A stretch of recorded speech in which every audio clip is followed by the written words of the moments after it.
Student Scholars in association with Goa Headmasters Association.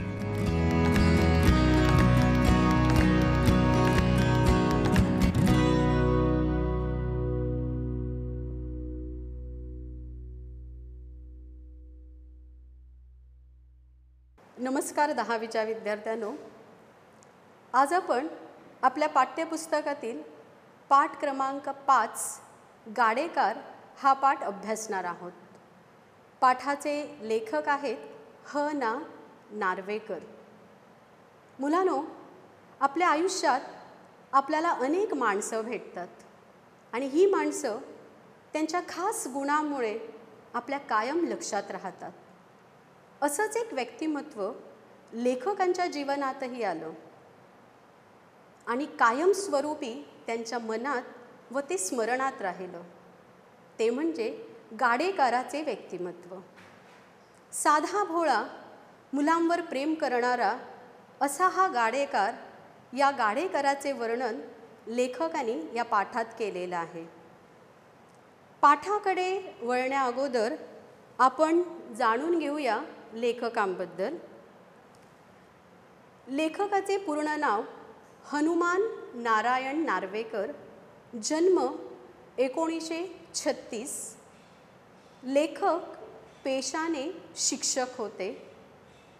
त्यांनी विविध दिवाळी अंकातून, विशेष अंकातून लेखन केलेलं आहे. कथालेखन, ललितलेखन व स्तंभलेखन अशा विविध प्रकारचं लेखन त्यांनी केलेलं आहे. माणसे मनातली, बासरीचे बोल इत्यादी पुस्तकं त्यांची प्रसिद्ध झालेली आहेत. माणसे मनातली ह्या पुस्तकास मराठी अकादमीचा उत्कृष्ट वाङ्मय पुरस्कारही प्राप्त झालेला आहे. आपला हा जो पाठ आहे, हा पाठ ह्याच पुस्तकातून घेतलेला आहे. तर ही झाली लेखकाची ओळख. आता आपण पाठाकडे वळूया. लेखक आपल्या लहानपणाच्या आठवणी सांगतात. लेखक म्हणतात की ते ज्यावेळी लहान होते त्यावेळी गाडेकर हे व्यक्तिमत्व त्यांच्या जीवनात आले. गाडेकर याचं खरं नाव लेखकाला माहिती नव्हतं, पण गाडेकर या नावानेच तो प्रसिद्ध होता. त्यामुळे मुलेही त्याला गाडेकर म्हणूनच हाक मारायची. या गाडेकराचा 2 रेड्यांचा एक गाडा होता. आपण सगळ्यांनी बैलांचा गाडा बघितलेला असेल, पण गाडेकराचा गाडा जो होता तो रेड्यांचा गाडा, म्हणजे त्याच्या गाड्याला रेडे जोडलेले होते. सकाळ संध्याकाळ गाडेकर गाडा चालवित असे. दररोज सकाळी 7:30-8च्या दरम्यान गाड्याचा कुई किर्र असा आवाज मुलांना येई. हा आवाज येण्यामागचं कारण होतं, गाडेकराचं घर एका उंचवट्यावर म्हणजे चढणीवर होतं. ज्यावेळी गाडेकर आपला गाडा हाकलत उतरणीवरून उतरत असे, त्यावेळी गाडा सावकाश यावा म्हणजे हळूहळू यावा, रेडे जलद धावू नये म्हणजे वेगाने धावू नये, ह्यासाठी गाडेकराने गाड्याच्या चाकांना लाकडी ब्रेक लावलेला होता. हा लाकडी ब्रेक ज्यावेळी चाकांच्या धावपट्टीवर घासत असे, त्यावेळी हा कुई किर्र असा आवाज येई. हा आवाज आला की सगळी मुलं आपल्या हातातील सगळी कामं पटापट आवरून पाटी, पुस्तक, दप्तर घेऊन रस्त्यावर गोळा व्हायची व गाडेकराची वाट पाहायची. गाडेकर दिसला की म्हणायची, गाडेकर गाडेकर राम रे, थांबय तुझं गाडो. गाडेकरही मुलांना पाहून थांबायचा व अगोदर मुलांची चौकशी करायचा. म्हणायचा, भुरग्यानो बरे आसात मू, बसा बेगीन बेगीन, ना जाल्यार शाळेक वेळ जातलो.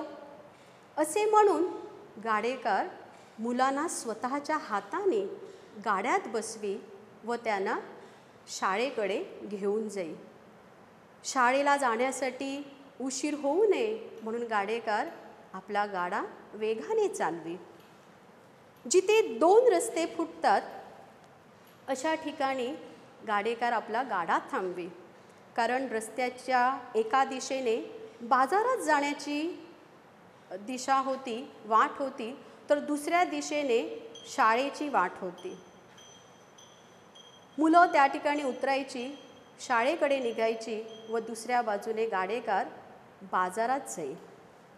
आता गाडेकराचा दिनक्रम कसा होता ते आपण पाहू. गाडेकार दिवसभर आपल्या गाड्यातून सामानांची ने आण करीत असे. आज जशा गाड्या उपलब्ध आहेत तशा गाड्या पूर्वी उपलब्ध नव्हत्या.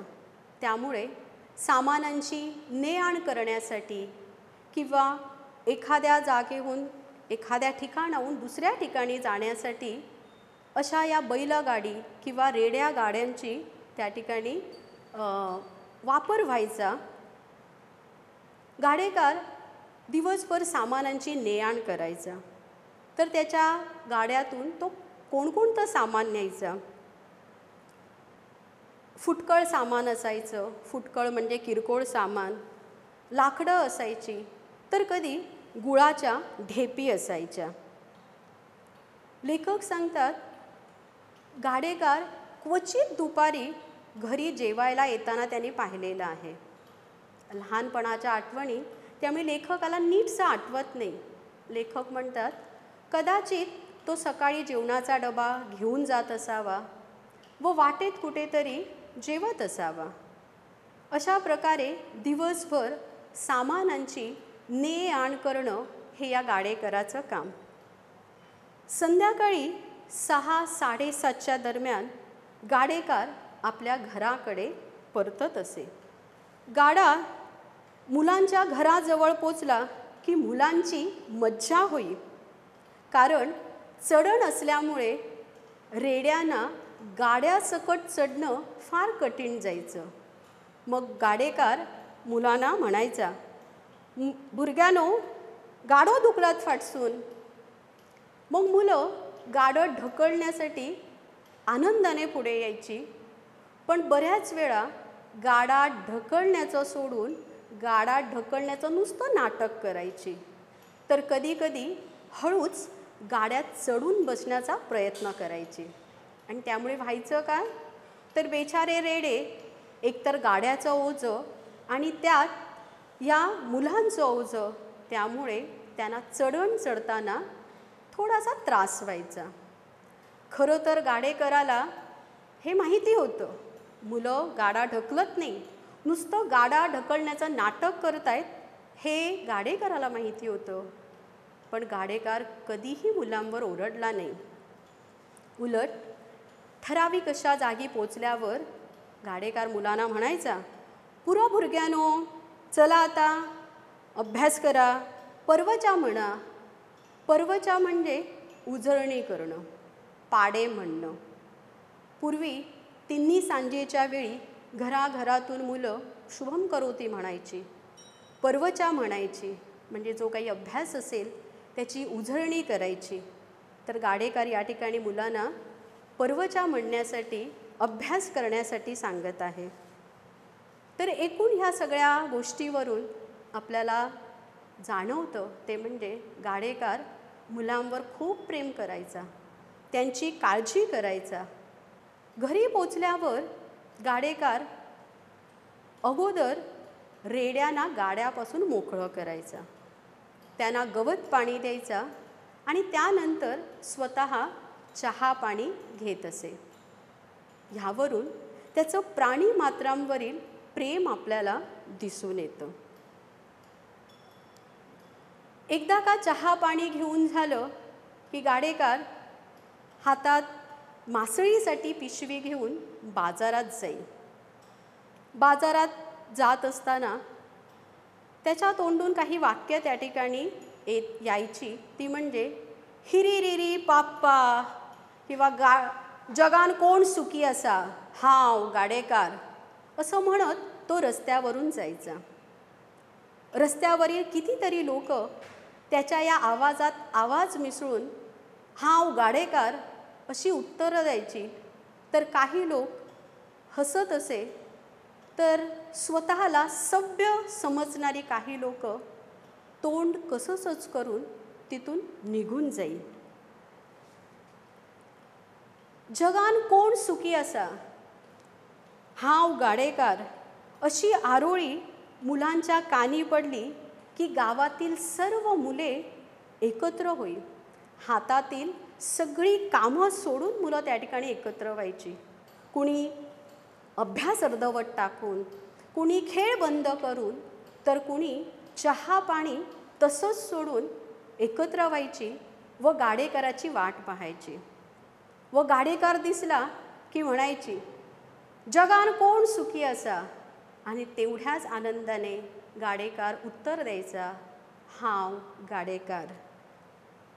तर मुलांनो, अशा प्रकारे हा गाडेकर झोकांड्या खात खात म्हणजे आपल्या धुंदीत डुलत डुलत आपल्या घराच्या दिशेने जात असे. एकूण यावरून आपल्याला दिसतं की गाडेकर हा अतिशय गरीब होता, तरीही तो आहे त्या परिस्थितीत स्वतःला आनंदी म्हणायचा, जगात सर्वात सुखी म्हणायचा. यानंतर लेखक गणेश चतुर्थीच्या काही आठवणी सांगतात.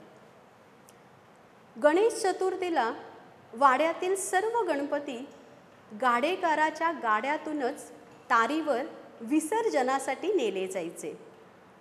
यावेळी गाडेकर सर्व मुलांना रांगेने गाड्यापुढे ठेवी व स्वतः मधोमध उभे राहून मुलांना भजन शिकवे आणि मधून गणपती बाप्पा मोरया असे मुलांना म्हणायला लावे.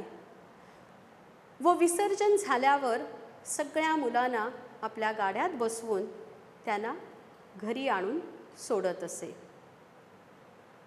गावात पुष्कळ गणपती असल्याने पुष्कळ वेळा गाडेकराला ये-जा करावी लागे. त्याच्या कितीतरी फेऱ्या व्हायच्या, पण गाडेकराने कधीही तक्रार केली नाही. त्याला खूप त्रास व्हायचा, तरीही एका शब्दानेही गाडेकराने कधीच तक्रार केली नाही. यावरून गाडेकराचं लोकांना मदत करण्याचा जो स्वभाव आहे तो आपल्याला दिसून येतो. तर मुलांनो, गाडेकर हा एक उत्तम कलाकारही होता आणि त्याची ही कला दिसायची ती रोमटात. होळीच्या 4-5 दिवसात तो धम्माल उडवायचा. धम्माल उडवणं म्हणजे मजा करणे. भाड्याचे चित्रविचित्र पोशाख चढवून तो वाड्यातून नाचत फिरे. पुष्कळ जण त्याला पैसेही देत. धुळवटीच्या आधी 2 दिवस गावात रोमटे नाचत. रोमट साधारण रामायणाच्या कथानकावर आधारलेलं असायचं. त्यामुळे गाडेकर कधी मारुती, कधी वानर, कधी लक्ष्मण, तर कधी राक्षसाचं सोंग घेई. एके वर्षी तर गाडेकर चक्क रावण बनला. रावण जरी दशमुखी म्हणजे 10 तोंडाचा असला तरी प्रत्यक्ष नाटकात किंवा रोमटात तो एकाच तोंडाचा दाखवला जायचा. पण गाडेकराने हट्टच धरला, रावण 10 तोंडाचाच दाखवला पाहिजे. आता 10 तोंडाचा रावण दाखवायचा कसा? तो युद्धात नाचेल कसा? हा प्रश्न रोमटकारांना पडला. मोठी पंचायत झाली. पण एका हुशार पेंटरने पुट्ट्यांपासून 9 तोंड तयार केली आणि ही 9 तोंड व्यवस्थित गाडेकराच्या खांद्याला बांधली.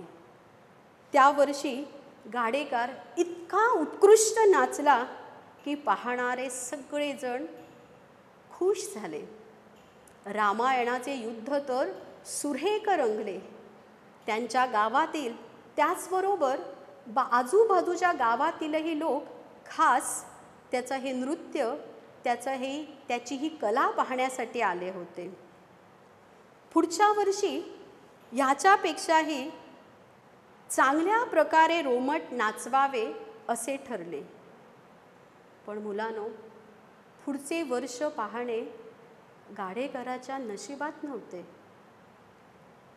कारण ह्या चमत्कारिक अशा माणसाचा मृत्यू चमत्कारिकरित्या परंतु हृदयद्रावक असा झाला. हृदयद्रावक म्हणजे हृदयाला, काळजाला विरघळणारा असा होता. तर त्याचं झालं काय? नेहमीप्रमाणे गाडेकर उतरणीवरून आपला गाडा हाकलीत येत होता.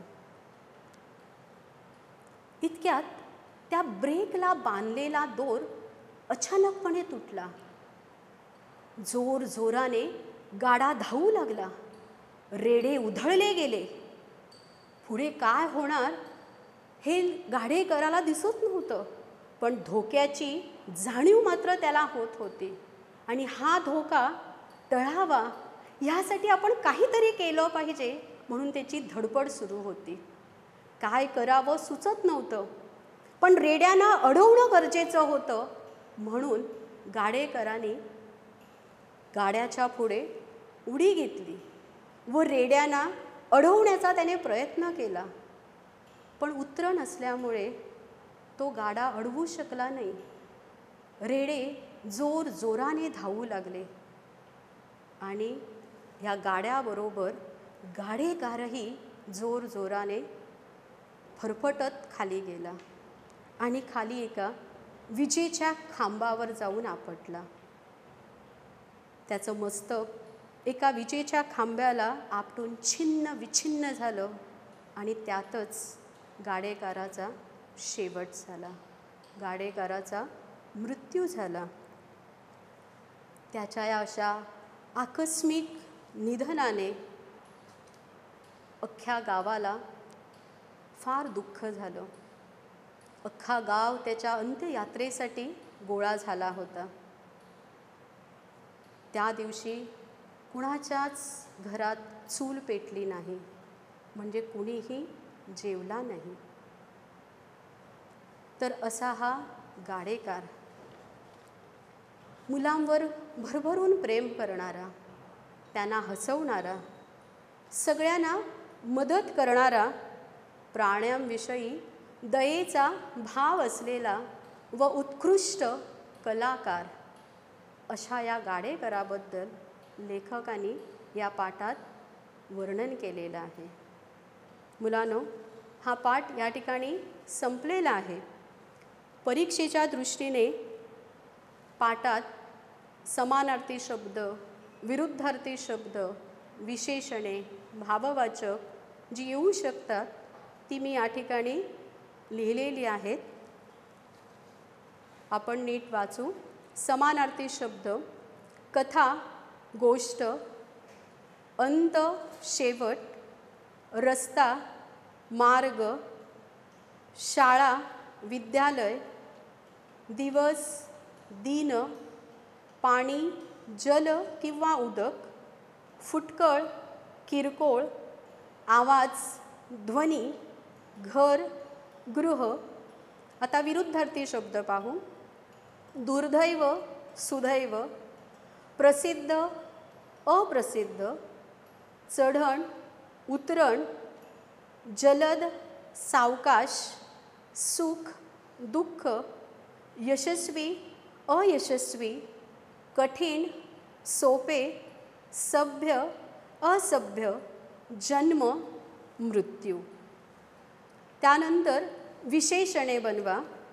लाकूड, लाकडी, मजा, मजेशीर, अभ्यास, अभ्यासू, पाणी, पाणीदार, सुख, सुखी, कागद, कागदी, दुर्दैव, दुर्दैवी, चमत्कार, चमत्कारिक, प्रेम, प्रेमळ.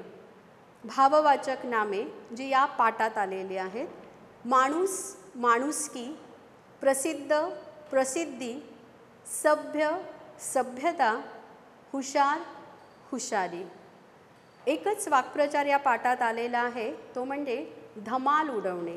धमाल उडवणे म्हणजे मजा करणे. या ठिकाणी मी वाक्य दिलेलं नाही, पण तुम्ही हे वाक्य तयार करायचं आहे. आणि एक लक्षात ठेवायचं, हे वाक्य तयार करताना वाक्यात अर्थ न येता वाक्प्रचार येणं गरजेचं आहे. कारण प्रश्न जो येतो तो वाक्प्रचाराचा वाक्यात उपयोग करा असा येतो. तर हे जे सगळे शब्द या ठिकाणी दिलेले आहेत ते नीट तुमच्या वहीत लिहून घ्या. सगळा पाठ नीट वाचा, म्हणजे पटकन त्या ठिकाणी लक्षात राहील. धन्यवाद.